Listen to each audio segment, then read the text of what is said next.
Ahora han acontecido la salvación y el poder y el reino de nuestro Dios y la autoridad de su Cristo, porque ha sido arrojado hacia abajo el acusador de nuestros hermanos, que los acusa día y noche delante de nuestro Dios.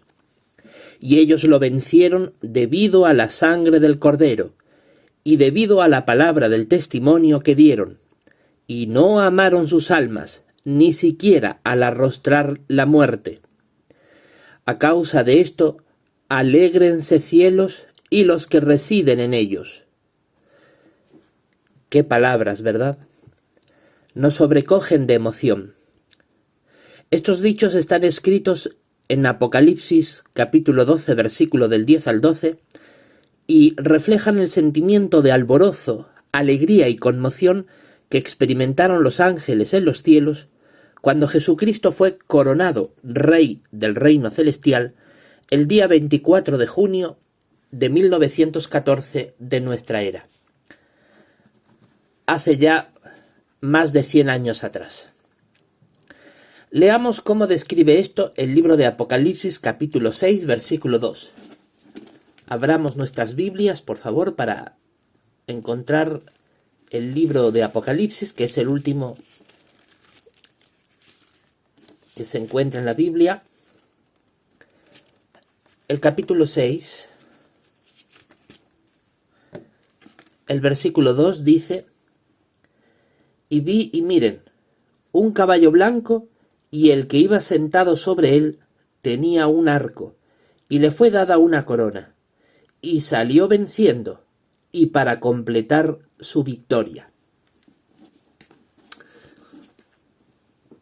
A nosotros los cristianos teócratas, como miembros del rebaño de ovejas de Jesús, también nos regocija sobremanera este histórico acontecimiento que marcó el inicio de la parucía, que es precisamente esta época de la historia en la que actualmente nos encontramos. En otras partes de la Biblia también se le llaman los últimos días y el tiempo del fin. Debido a que para nosotros es un suceso tan feliz y sumamente importante, lo recordamos año tras año desde que se fundó esta bendita congregación cristiana teócrata. Y lo hacemos además porque esta reunión nos ayuda a mantener el sentido de urgencia en relación con los tiempos que vivimos actualmente. Leamos 2 a Timoteo capítulo 4, versículos 2 y 5. Vamos a leer lo que a este respecto nos menciona el apóstol Pablo en su segunda carta a Timoteo, el capítulo 4, ahora los versículos 2 y luego el 5. Dice el 2: predica la palabra, ocúpate en ello urgentemente, en tiempo favorable, en tiempo dificultoso, censura, corrige, exhorta, con toda gran paciencia y arte de enseñar. Y el 5: tú, sin embargo, mantén tu juicio en todas las cosas, sufre el mal, haz la obra de evangelizador, efectúa tu ministerio plenamente.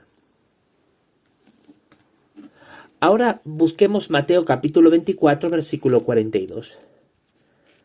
Vayamos al Evangelio de Mateo en el capítulo 24, versículo 42.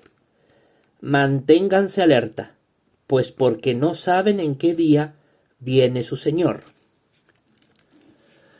Sí, queremos estar ocupados urgentemente en considerar estos asuntos espirituales que luego damos a conocer a las personas de nuestro vecindario cuando les predicamos.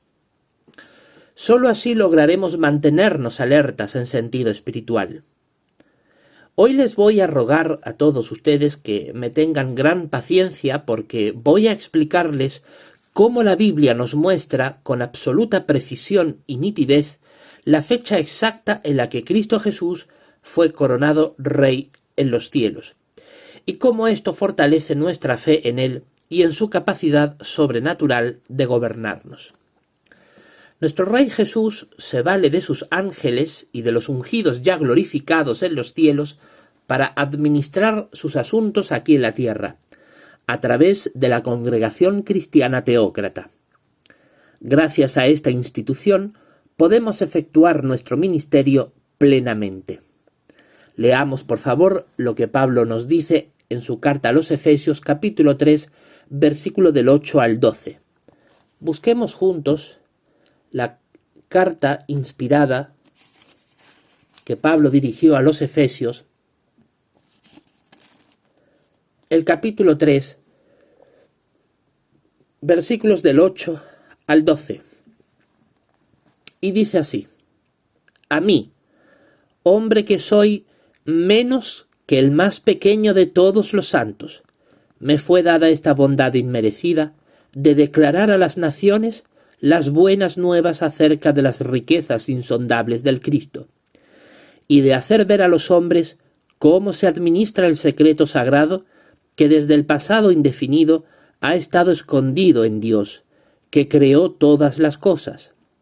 Esto fue a fin de que ahora a los gobiernos y a las autoridades en los lugares celestiales se diera a conocer, mediante la congregación, la grandemente diversificada sabiduría de Dios, según el propósito eterno que Él formó con relación al Cristo, Jesús nuestro Señor, por medio de quien tenemos esta franqueza de expresión y un acceso con confianza mediante nuestra fe en Él. Por lo cual les pido que no se rindan. Hasta el 12 nada más. Sí, tal como acabamos de leer aquí, declarar las buenas nuevas y ayudar a nuestro prójimo a conocer y entender el secreto sagrado de la grandemente diversificada sabiduría de Jehová, se hace mediante la congregación cristiana teócrata. La obra evangelizadora de predicar el reino de Dios y hacer discípulos es de suma importancia para los cristianos teócratas. Leamos por favor lo que a este respecto nos dice Mateo capítulo 24, versículo 14 y capítulo 28, versículos 19 y 20. Busquemos por favor estos versículos de la Biblia que encontramos en el Evangelio de Mateo. Vamos directamente al capítulo 24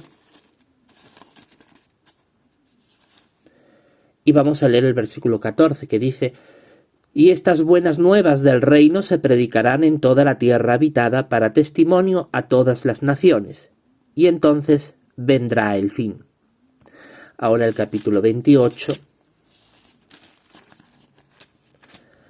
Mateo capítulo 28, versículo 19 y 20 dice: vayan por lo tanto y hagan discípulos de gente de todas las naciones, bautizándolos en el nombre del Padre, y del Hijo, y del Espíritu Santo, enseñándoles a observar todas las cosas que yo les he mandado, y miren, estoy con ustedes todos los días hasta la conclusión del sistema de cosas.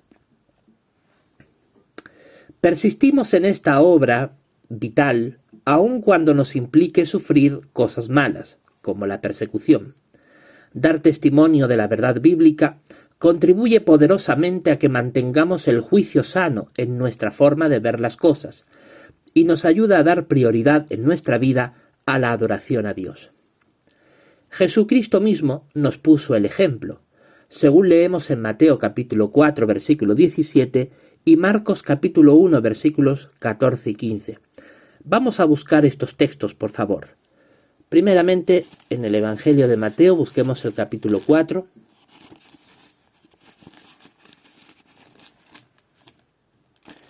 Y vamos a darle lectura al versículo 17, que dice: desde entonces Jesús comenzó a predicar y a decir: arrepiéntanse, porque el reino de los cielos se ha acercado.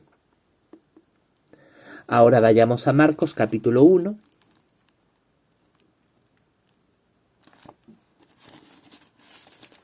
Marcos capítulo 1, versículo 14 y 15, que dice: ahora bien, después que Juan fue arrestado, Jesús entró en Galilea predicando las buenas nuevas de Dios y diciendo: el tiempo señalado se ha cumplido y el reino de Dios se ha acercado.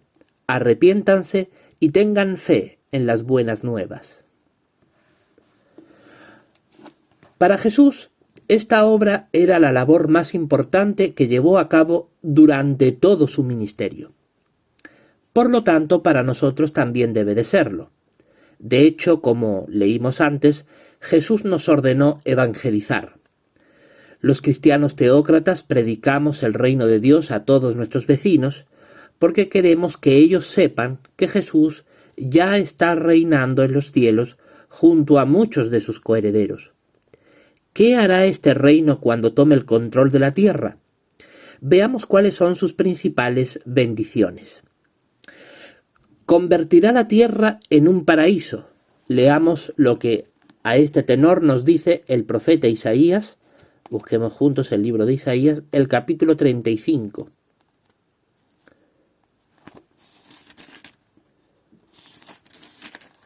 Isaías capítulo 35, versículo 6, en su parte B, su segunda parte, hasta el 7. Dice: pues en el desierto habrán brotado aguas y torrentes en la llanura desértica, y el suelo abrasado por el calor se habrá puesto como un estanque lleno de cañas, y el suelo sediento como manantiales de agua.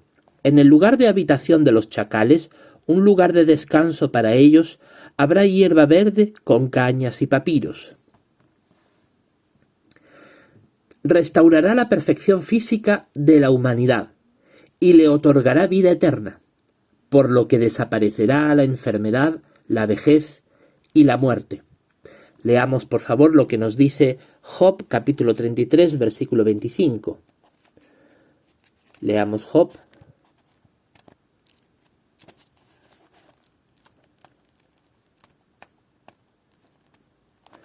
El capítulo 33, versículo 25 dice: que su carne se haga más fresca que en la juventud, que vuelva a los días de su vigor juvenil. Ahora vayamos a Isaías una vez más, capítulo 33. En Isaías, capítulo 33, versículo 24, leemos lo siguiente: y ningún residente dirá: estoy enfermo. La gente que more en la tierra constará de los que habrán sido perdonados por su error. Pasemos a la siguiente página, el capítulo 35, y ahora leamos versículo 5 y el 6 en su primera parte. Dice: en aquel tiempo los ojos de los ciegos serán abiertos y los oídos mismos de los sordos serán destapados. En aquel tiempo el cojo trepará justamente como lo hace el ciervo, y la lengua del mudo clamará con alegría. Finalmente vayamos a Apocalipsis capítulo 21, versículo 4. Apocalipsis capítulo 21, el versículo 4, que dice: y limpiará toda lágrima de sus ojos, y la muerte no será más, ni existirá ya más lamento, ni clamor, ni dolor. Las cosas anteriores han pasado. No habrá más pobreza ni hambre. Así lo podemos leer, por ejemplo, en Salmo 72, 16. Vayamos juntos al Salmo 72, el 16, que dice: llegará a haber abundancia de grano en la tierra, y en la cima de las montañas habrá sobreabundancia. El fruto de él será como en el Líbano, y los que son de la ciudad florecerán como la vegetación de la tierra. Ahora vayamos al capítulo 65 de Isaías. Isaías 65. Y leamos los versículos 21 al 24, que dice: y ciertamente edificarán casas y las ocuparán, y ciertamente plantarán viñas y comerán su fruto. No edificarán y otro lo ocupará. No plantarán y otro lo comerá. Porque como los días de un árbol serán los días de mi pueblo, y la obra de sus propias manos mis escogidos usarán a grado cabal. No se afanarán para nada, ni darán a luz para disturbio, porque son la prole que está compuesta de los benditos de Jehová, y sus descendientes con ellos. Y realmente sucederá que antes que ellos clamen, yo mismo responderé, mientras todavía estén hablando, yo mismo oiré. Los animales convivirán en paz con los seres humanos. En este mismo libro de Isaías, en el capítulo 11, leemos las siguientes palabras en los versículos del 6 al 9. Isaías capítulo 11, versículos del 6 al 9, dice: Y el lobo realmente morará por un tiempo con el cordero, y el leopardo mismo se echará con el cabrito, y el becerro, y el leoncillo crinado, y el animal bien alimentado todos juntos, y un simple muchachito será guía sobre ellos, y la vaca y la osa mismas pacerán, sus crías se echarán juntas, y hasta el león comerá paja justamente como el toro, y el niño de pecho ciertamente jugará sobre el agujero de la cobra, y sobre la abertura para la luz de una culebra venenosa realmente pondrá su propia mano un niño destetado. No harán ningún daño ni causarán ninguna ruina en toda mi santa montaña, porque la tierra ciertamente estará llena del conocimiento de Jehová, como las aguas cubren el mismísimo mar. Ahora vayamos al capítulo 65 de Isaías.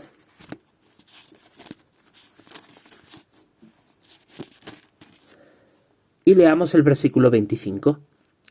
El lobo y el cordero mismos pacerán como uno solo, y el león comerá paja justamente como el toro. Y en cuanto a la serpiente, su alimento será polvo. No harán daño ni causarán ruina en toda mi santa montaña, ha dicho Jehová.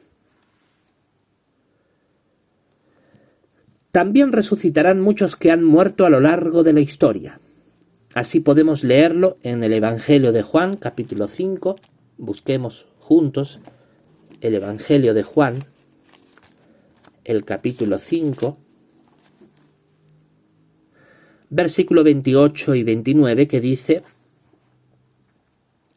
No se maravillen de esto, porque viene la hora en que todos los que están en las tumbas conmemorativas oirán su voz y saldrán, los que hicieron cosas buenas a una resurrección de vida, y los que practicaron cosas viles a una resurrección de juicio.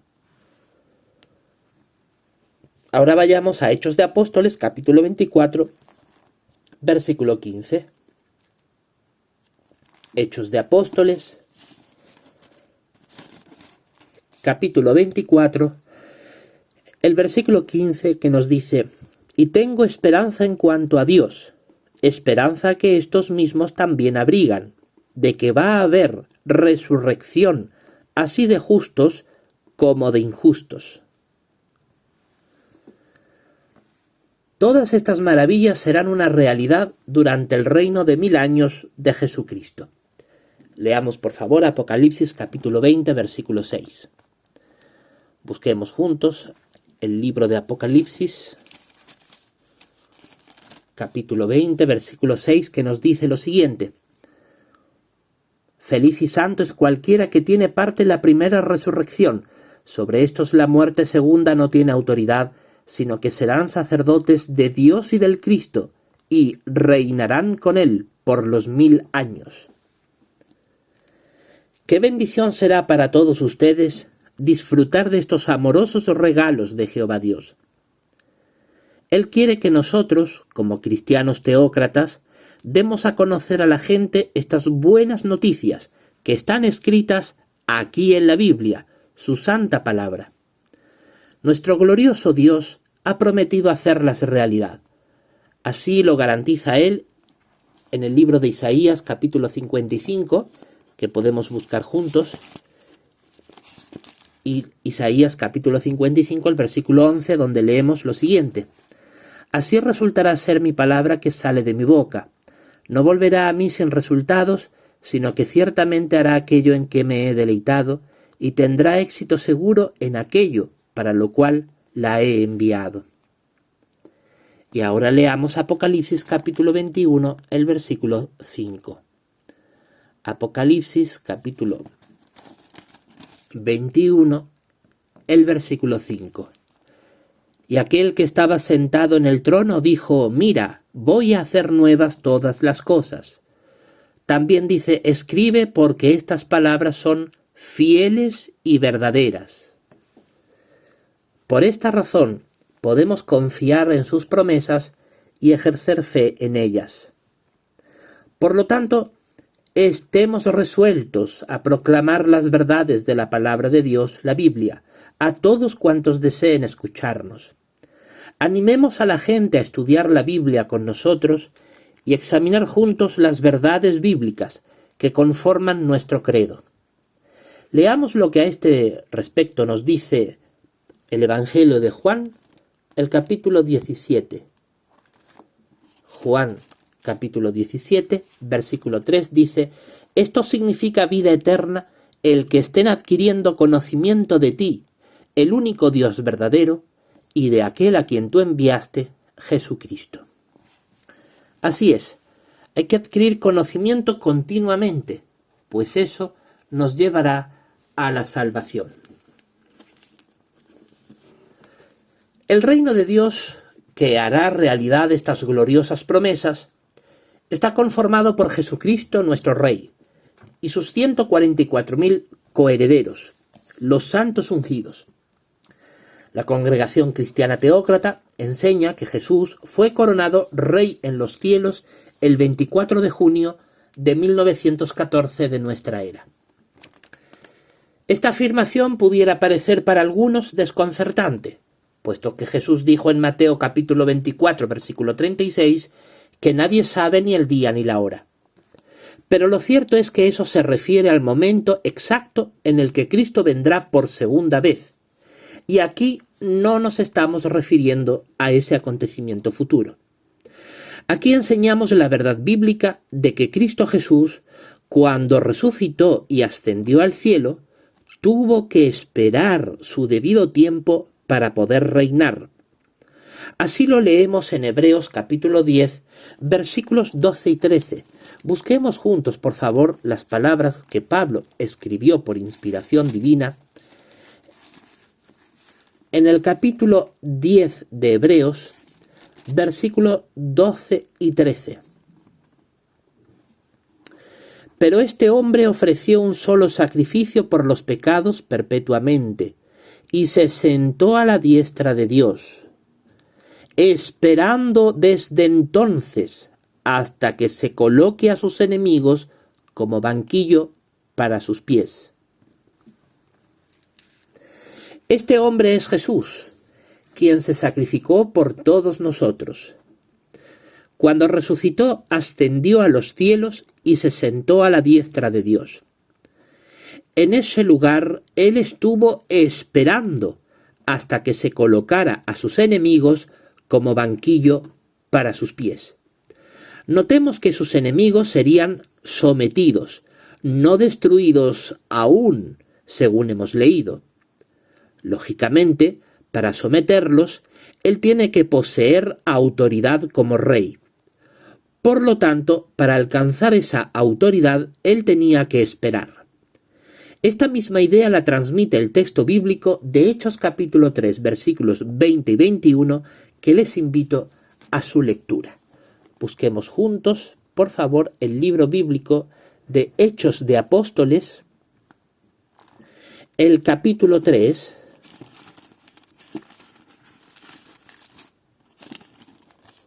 versículo 20-21 dice: y para que él envíe al Cristo nombrado para ustedes, Jesús, a quien el cielo en verdad tiene que retener dentro de sí hasta los tiempos de la restauración de todas las cosas de que habló Dios por boca de sus santos profetas de tiempo antiguo. Así es, Jesús tenía que ser retenido en los cielos hasta los tiempos de la restauración de todas las cosas. Este periodo de tiempo de la historia en el que se restauraría la adoración pura a Jehová Dios, según escribió el profeta Isaías, capítulo 2, versículo 2 al 4, sería la parte final de los días.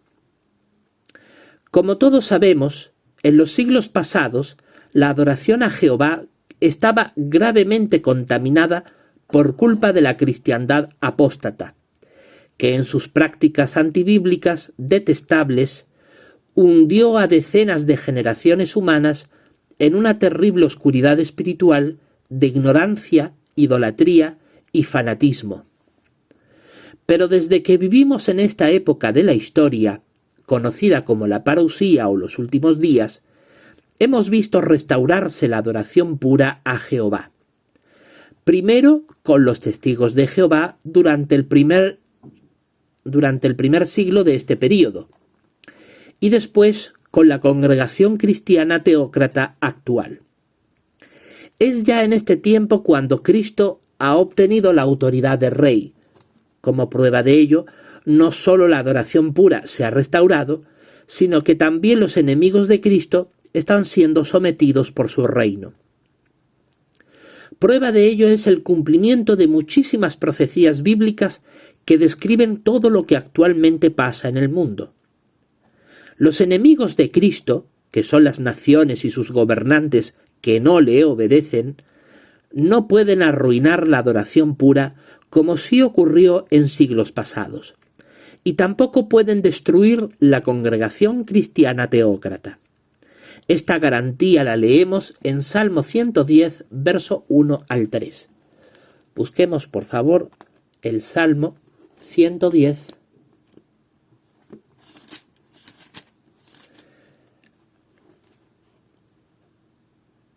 Los versos 1 al 3 que dice: La expresión de Jehová a mi Señor es: siéntate a mi diestra hasta que coloque a tus enemigos como banquillo para tus pies.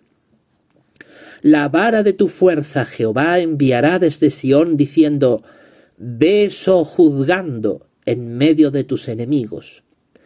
Tu pueblo se ofrecerá de buena gana en el día de tu fuerza militar, en los esplendores de la santidad, desde la matriz del alba. Tienes tu compañía de hombres jóvenes, justamente como gotas de rocío. Aunque han logrado corromper a los testigos de Jehová como colectivo, entre sus filas aún existen muchos cristianos verdaderos, y junto a ellos la congregación cristiana teócrata se erige como la legítima institución que Dios usa para defender la adoración pura y sus preciosas verdades bíblicas. Además, Cristo no permite a las naciones del mundo materializar todas sus descabelladas ambiciones, pues éstas tienen que ser amordazadas y sometidas hasta que sean destruidas por Dios y su Hijo Jesús en el Armagedón. Leamos cómo nos confirma esto el libro de Apocalipsis capítulo 16. Busquemos en el Apocalipsis capítulo 16 y demos lectura a los versículos 14 y 16. El 14 dice: son de hecho expresiones inspiradas por demonios y ejecutan señales, y salen a los reyes de toda la tierra habitada para reunirlos a la guerra del gran día de Dios el Todopoderoso. Y el 16: y los reunieron en el lugar que en hebreo se llama Armagedón. Este momento todavía no ha llegado, pero sin duda llegará, y según las Escrituras, está cerca. No olvidemos que a esta época actual, la parusía, es decir, la presencia de Cristo en calidad de Rey, se la compara con los días de Noé. Así lo leemos en Mateo capítulo 24, versículo 37. Busquemos juntos Mateo capítulo 24, el versículo 37 que dice: porque así como eran los días de Noé, así será la presencia del Hijo del Hombre. Los días de Noé duraron varias décadas, como lo confirma Génesis capítulo 6, versículo 3. Busquemos juntos en el primer libro de la Biblia, el capítulo 6 de Génesis, el versículo 3 que dice: después de eso dijo Jehová: ciertamente no obrará mi espíritu para con el hombre por tiempo indefinido, ya que él también es carne. Por consiguiente, sus días tendrán que llegar a ser 120 años. Sí, en aquel tiempo duró 120 años. No sabemos con exactitud cuánto durará nuestra época actual, pero no debe ser mucho. Ahora bien, ¿qué pruebas bíblicas hay de que Jesucristo fue coronado rey en los cielos el 24 de junio de 1914 de nuestra era, y desde entonces Él está gobernando los cielos junto a decenas de miles de cristianos teócratas ungidos ya glorificados? Veamos las pruebas a continuación. Jesucristo es rey porque tiene el derecho legítimo de serlo. La potestad que Él tiene para asumir tan alta investidura es un derecho que Él recibe como herencia del rey David del antiguo Israel. Este rey gozó del favor divino desde su más temprana juventud. Así lo testifica 1 de Samuel capítulo 16 versículos 11 al 13 que les invito a leer juntos. Abramos nuestras Biblias, por favor, para encontrar el primer libro de Samuel. Primero de Samuel, capítulo 16, versículo 11 al 13, que dice: Por fin Samuel dijo a Jesé: ¿son estos todos los muchachos? A lo que él dijo: el más joven ha sido omitido hasta ahora, y mira, está apacentando las ovejas. Por lo cual Samuel dijo a Jesé: manda a traerlo, porque no nos sentaremos para la comida hasta que él venga acá. Por consiguiente le envió y lo hizo venir. Ahora bien, era rubicundo, un joven de hermosos ojos y gallarda apariencia. Entonces dijo Jehová: levántate, úngelo, porque éste es. Por lo tanto Samuel tomó el cuerno de aceite y lo ungió en medio de sus hermanos.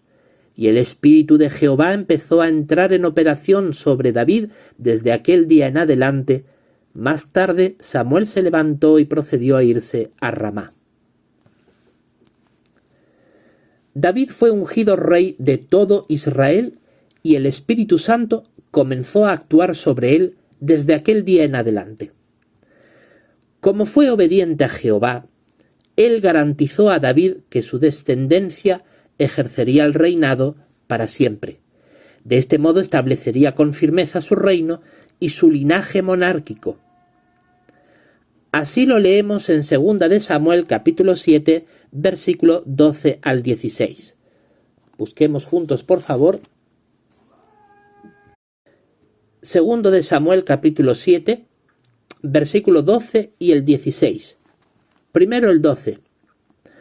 Cuando se cumplan tus días y tengas que yacer con tus antepasados, entonces yo ciertamente levantaré tu descendencia después de ti, que saldrá de tus entrañas, y realmente estableceré con firmeza su reino. Y el 16. Y tu casa y tu reino ciertamente serán estables hasta tiempo indefinido delante de ti. Tu mismísimo trono llegará a ser un trono firmemente establecido hasta tiempo indefinido. Esta promesa también se repite en el Salmo 89, verso 34 al 37, que les invito a su lectura. Vayamos juntos al libro de Salmo.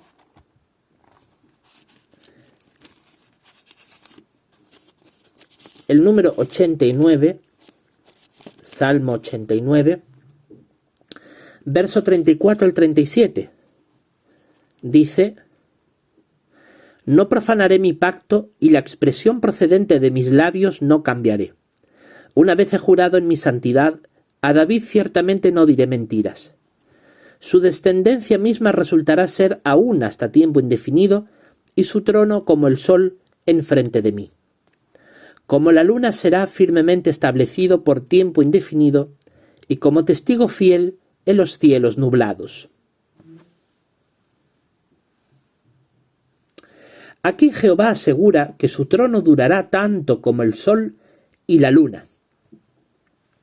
No obstante, cuando revisamos la historia del antiguo Israel escrita en la Biblia, comprobamos que el linaje monárquico de David, que se extendió por varias generaciones, desapareció abruptamente con la conquista babilónica del reino de Judá, que era el último reducto del antiguo Israel allá por el siglo VII a.C. El último rey de aquella dinastía fue Sedequías, un monarca malo. Así lo leemos en Segunda de Reyes, capítulo 24, versículo 18 al 20 y capítulo 25, versículos del 1 al 7. Leamos, por favor, estos textos bíblicos que se encuentran en el segundo libro de los Reyes. Segundo de los Reyes, capítulo 24, leeremos versículo 18 al 20. Dice: 21 años de edad tenía Sedequías cuando empezó a reinar, y por 11 años reinó en Jerusalén. Y el nombre de su madre era Amutal, hija de Jeremías de Libná. Y él continuó haciendo lo que era malo a los ojos de Jehová, conforme a todo lo que había hecho Jehoiaquim. Porque a causa de la cólera de Jehová, esto tuvo lugar en Jerusalén y en Judá, hasta que los hubo echado de su vista. Y Sedequías empezó a rebelarse contra el rey de Babilonia. Y ahora el capítulo 25, del 1 al 7, que dice: Y aconteció que en el año 9 de ser el rey, en el mes 10, al 10º día del mes, Nabucodonosor, el rey de Babilonia, llegó, sí, él y toda su fuerza militar, contra Jerusalén, y se pusieron a acampar contra ella, y a edificar contra ella un muro de asedio todo en derredor. Y la ciudad llegó a estar sitiada hasta el año 11 del rey Sedequías. El día 9 del mes cuarto fue grave el hambre en la ciudad, y resultó que no hubo pan para la gente de la tierra. Y se logró abrir brecha en la ciudad, y todos los hombres de guerra huyeron de noche por el camino de la puerta entre el muro doble que está junto al jardín del rey, mientras los caldeos estaban todo en derredor contra la ciudad. Y el rey empezó a irse en dirección al Arabá. Y una fuerza militar de caldeos fue corriendo tras el rey, y lograron alcanzarlo en las llanuras desérticas de Jericó, y toda su propia fuerza militar fue esparcida de su lado. Entonces prendieron al rey, y lo hicieron subir al rey de Babilonia en Riblá, para que pronunciaran contra él una decisión judicial. Y a los hijos de Sedequías los degollaron delante de sus ojos, y él cegó los ojos a Sedequías, después de lo cual lo sujetó con grilletes de cobre y se lo llevó a Babilonia. Es sobresaliente destacar que, por causa de la cólera que Jehová Dios sentía por las malas acciones del pueblo y de su rey, él expulsó de Judá a todos sus habitantes. Para ello mandó al rey babilónico Nabucodonosor II, junto a sus ejércitos militares, para sitiar Jerusalén. El asedio comenzó el día 10 de Tebet, es decir, el día 25 de diciembre del año 609 a.C. Esto se extendió por muchos meses hasta que el día 9 de Tamuz, es decir, el día 24 de junio del año 607 a.C., el hambre en la ciudad fue tan grave que ya no había alimento que comer. Entonces, durante aquella noche, Sedequías y sus soldados huyeron de Jerusalén a través de una brecha que perforaron en el muro, en dirección al desierto, logrando evadir el cerco del ejército babilónico. Sin embargo, poco después, estos lo capturaron y lo llevaron ante Nabucodonosor, quien lo juzgó por rebelión. Los hijos de Sedequías fueron degollados delante suya, después de lo cual él mismo fue cegado, encadenado y desterrado a Babilonia. De esta manera, aquella monarquía fue destruida. No obstante, su linaje se conservó a través de su sobrino Jeconías, según Mateo capítulo 1 versículo 12, y la esposa de este, Nerí, según Lucas capítulo 3 versículo 27.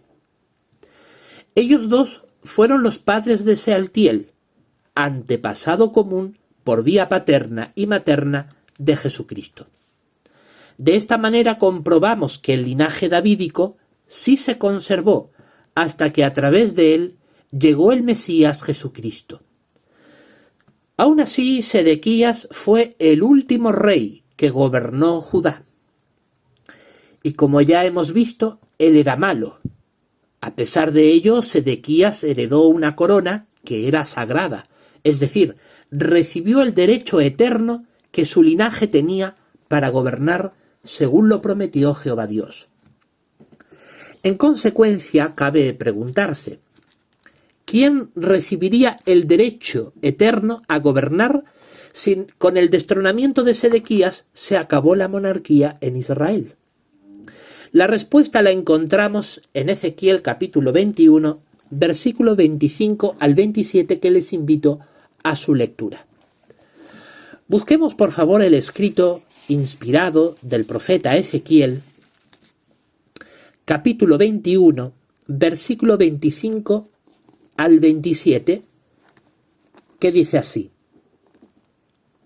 Y en cuanto a ti, oh mortíferamente herido e inicuo principal de Israel, cuyo día ha llegado en el tiempo del error del fin, esto es lo que ha dicho el Señor soberano Jehová: remueve el turbante y quita la corona, esta no será la misma.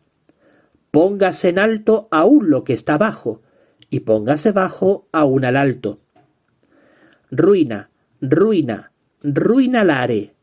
En cuanto a esta también, ciertamente no llegará a ser de nadie, hasta que venga aquel que tiene el derecho legal, y tengo que dar esto a él. Sabemos que estas palabras inspiradas por Dios van dirigidas al rey Sedequías, a quien aquí se le llama mortíferamente herido e inicuo principal de Israel.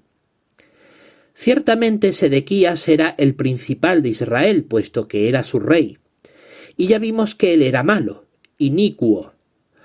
Aquí se expresa que él fue herido de muerte, lo que significa que el golpe que recibió su trono era irreversible. Esto fue así porque, según la Biblia, después de él nunca más volvió un descendiente suyo a reinar sobre Israel. De hecho, esta es la sentencia que aquí hemos leído: remueve el turbante y quita la corona, tal como de hecho sucedió. Aquella monarquía fue destruida. Sin embargo, la corona no, pues continuó existiendo. ¿Cómo es esto posible? Leímos la orden divina de que se quitara la corona, no que se la destruyera. Lo que pasa es que la corona cambiaría de dueño y de naturaleza, es decir, no sería la misma. Dios ordenó que aquella corona que estaba en lo alto de la cabeza de Sedequías debía arrojarse abajo al suelo, en señal de su destronamiento.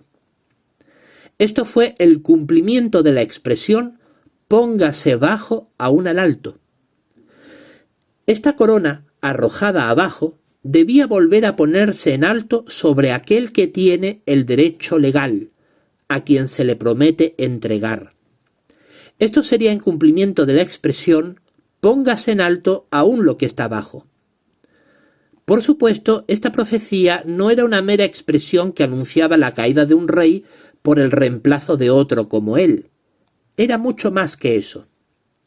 El versículo 27 enfatiza que la institución que representaba la corona sería arruinada, expresión repetida 3 veces.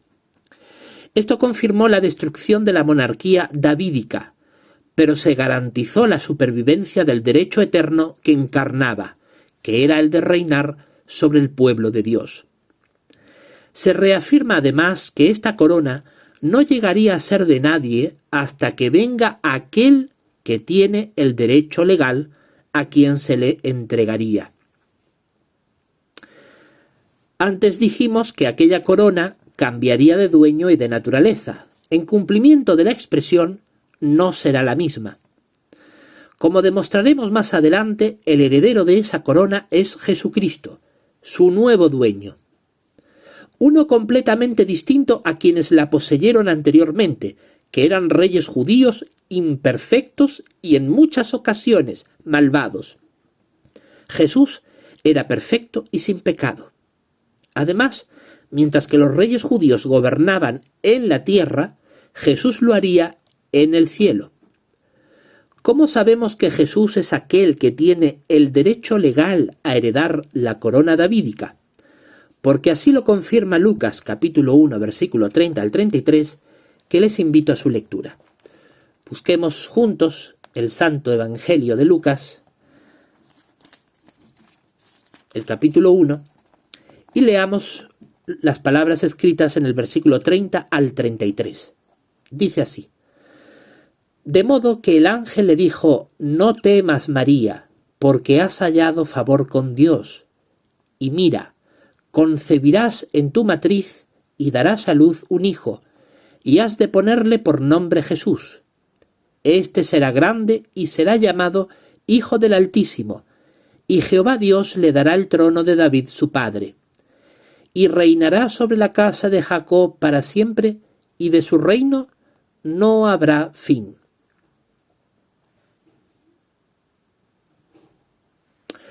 Aquí el ángel le dijo a María que su hijo Jesús, como hijo de Jehová Dios, recibiría el trono de David, reinaría sobre Israel para siempre, y su reino sería eterno. Por lo tanto, es indudable que él es el heredero legal. Ahora bien, ¿en qué momento Jesús recibiría esta corona? Responderemos a esta pregunta en la segunda y última parte de esta conmemoración. Estemos atentos.